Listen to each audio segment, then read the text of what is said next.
Next morning, I was woken by commotion downstairs. From the hallway landing, I looked down to see Daryl on the sofa with his arm around Sarah, his face soft with adoration. Sarah was directing a row of models to parade outfit after outfit while a sales associate stood by, awaiting her orders. When she saw me coming down the stairs, she leaned closer to Daryl, pressing herself tighter against him. "You must be his wife? I'm sorry for moving in without asking. I barely slept all night worrying about it. You don't mind, do you?" She wrung her hands, looking up at me with wide, anxious eyes. I smiled faintly. "You've already made yourself at home and called in a personal shopping team. Do you really still need my permission?" Daryl cleared his throat and was about to speak when someone who looked exactly like him walked in from outside. "Josephine, don't get the wrong idea. Let me formally introduce you. The one sitting with Sarah is my twin brother, Vincent. He's the surprise I mentioned last night." The three of them exchanged a glance and broke into laughter. I stood rooted to the spot, feeling like a complete fool. That night at the lounge, Daryl had told everyone how to tell the brothers apart.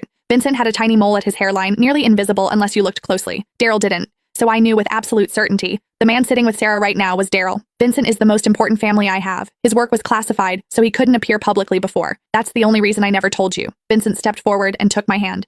"And Sarah is like a sister to us. She just got back to the country and hasn't found a place yet. She's staying with us temporarily. You won't be upset, will you?" All three of them performed flawlessly. I swallowed the nausea rising in my stomach and forced a smile. "Of course not. She can stay as long as she likes." Sarah's smile turned smug. She finished picking out her clothes and began ordering the staff around to rearrange the house. Every inch the lady of the manor. The Sanchez brothers hovered around her, catering to her every need, as if I didn't exist. Right on cue, my attorney sent a message. The divorce papers were ready. I slipped back to my room to review them. When I stepped out again, the staff were carrying armfuls of my old design sketches out of the house. "What's going on?" "Ma'am, Ms. Simmons liked your old study. Mr. Sanchez ordered us to clear out all the clutter before he left to see Mr. Vincent off." Clutter. I stood there, stunned, and tears fell before I could stop them. Every sheet of paper in that study was the product of countless sleepless nights. More than that, everything my parents had left me was stored in there. That room held all my memories of them, and everything I'd once been. But to Daryl, it was all just clutter. Out in the courtyard, flames leaped high in the burn barrel. Sarah picked up my parents' framed photograph and hurled it to the ground. "Are there more of these morbid things in the house? Get them all out. I want everything burned." My heart splintered along with the glass of that frame. "Sarah Simmons, you have no right to touch my things." I wiped my tears and rushed over, snatching the photo from her hands. "You live in Daryl's house. You spend Daryl's money. Everything in here belongs to him." She stepped closer.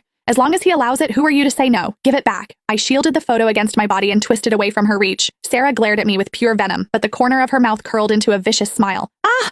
A sudden flare from the burn barrel scorched her arm, and she cried out in pain. "I really didn't mean to touch your things. I already apologized. Do you have to shove me into the fire before you're satisfied?" "Sarah!" Daryl came rushing over, pulled Sarah into his arms, and slapped me hard across the face. "Josephine, have you lost your mind? Do you have any idea what you just did?" The burning sting on my cheek confirmed that all of this was real. I didn't push her. She was burning my old design sketches and about to destroy my father's photograph. "Daryl, don't I even have the right to be angry in this house?" A second slap landed on my face.